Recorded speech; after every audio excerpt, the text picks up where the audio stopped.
So 2 pre-season games played, Posh and Melton won 1, lost 1. Which one was your favourite team performance, so to speak? I think Posh first half especially, I thought we was really good. I thought organisation, possession, I thought was really, really good. I thought shape, application to the game was fantastic. Second half, I thought I carried on, quite well. Obviously, a bit of a mistake for the goal, so that was disappointing. Obviously, not to draw 0-0. But I thought overall, over the 90 minutes against a very strong Posh side, we played and performed really well.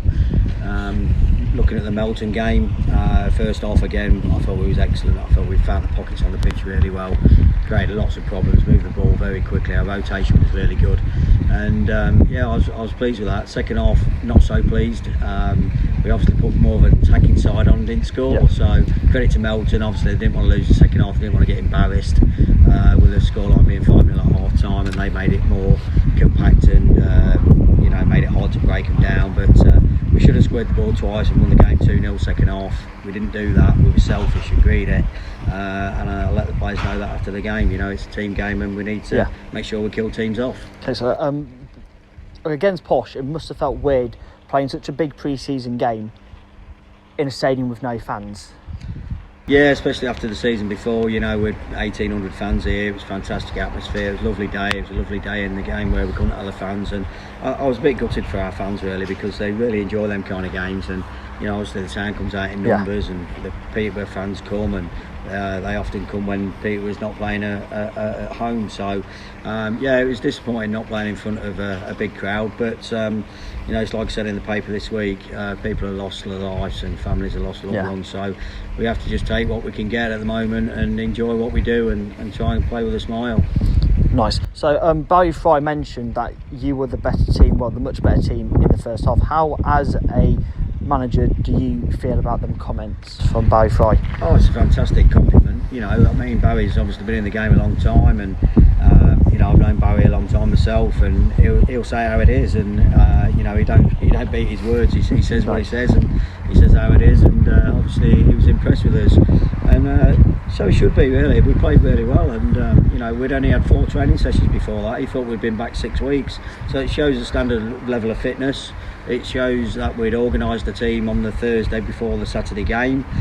They took that on board and applied it well on the pitch, and obviously that's why we got them kind of comments. Sweet.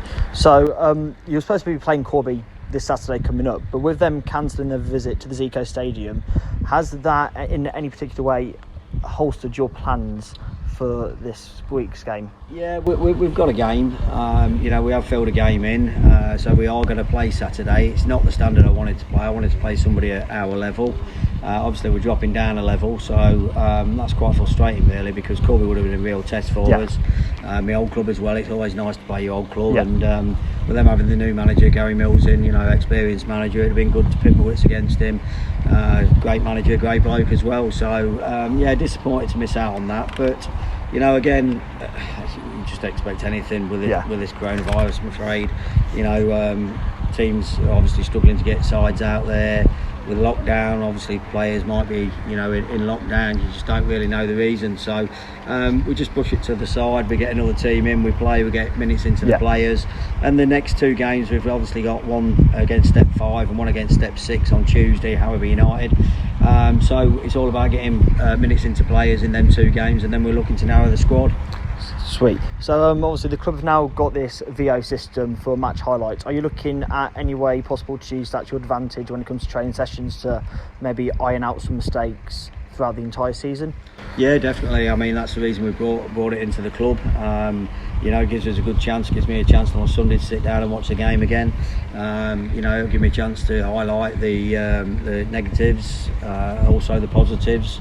You're looking at the positives out of it, mainly because obviously we want to win games of football, and if we're playing well and we're seeing areas that we can really affect teams, then we want to be using that. But there is a negative to it. Like other teams are going to see how we play. That's true. So there's pros and cons to it.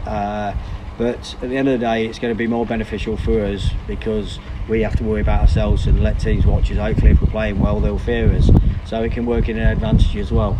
Sweet. So because obviously pre-season games are now being played behind closed doors and the league is set to start with no fans being allowed into the ground, How do you manage to get the players geared up for playing a game of football despite not being Drury fans? I think, the main thing is they want to play football. Every player wants to play, and with the squad we've got, if they don't get themselves up for it and they don't perform, they'll find themselves out the side. So it's down to them really to keep the shirt in. The ones who get picked for the first game have got to motivate themselves to perform, because if they don't, these lads are going to be looking to jump away to get their shirt, will be after it. So hopefully, it's a game of football we want to win every time we play. They're looking forward to playing competitive games. They've enjoyed the 2 friendlies so far. There's been no real drop in standard. The standards have been high, and I set the standards high. So they've got to adhere by that. They've got to perform to that. And the way they're showing at the moment, the way they're training, the way they're taking the training onto the pitch in the games, shows that they've got that desire, whether the fans are here or not. But I do know that they love having the fans here. They do make a big difference for us. That's good. So you have a new face around here, obviously, in a new coach, Luke Hipwell. How did that come about?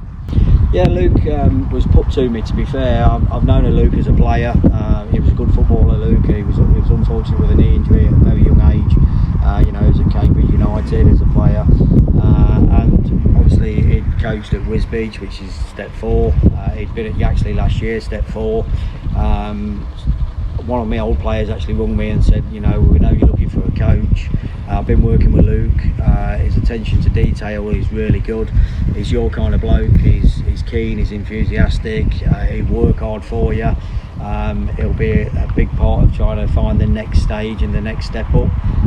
He will push, and he's got that desire to try and achieve promotion as well. So it was a no-brainer when I met Luke, sat with him, had a good chat with him. He's got the same ambition and ideas as himself, and he's come in, took 4 or 5 training sessions, and they've been superb, and the lads really took to him, and that was important for me. It had to be a coach that the players would take to, because we've got a great bunch here. Alex did a fantastic job for me last year. The lads took to Alex. Luke's come in and hopefully taking it another step further. So you must be very pleased then with the way how he's come into the club and integrated himself as a coach. Yeah, definitely. You could tell by when I met him, it was a bit like an interview really, but you could tell by his mannerism, you could tell by his desire and his passion for the game. You could tell that he had the ability to know when he's got to crack the whip, also know when the players want to just enjoy a bit of fun, and it's a fine balance that. If you're a Hitler all the time and shouting and cracking the whip, players will turn off to that. So you've got to have that adaptability really, that sometimes you can have a crack with them and get the banter going, but you've also then got to get to work, and Luke's all about work. He'll have the fun, but when it comes to switching that switch on to go to work, he makes them work hard, and he's done a fantastic job for us. So final question for today. I know we spoke briefly last week about any new faces, but just for the fans, is there anyone new about to come into the club, or is the squad just going to stay the same for now? At the moment, the squad's the same. I've had a player today approach me, a really, really good player. Obviously when a good player comes available, you are tempted as a manager. Will he fit the group? Will he be able to fit into the system? Will he be better than what I've got?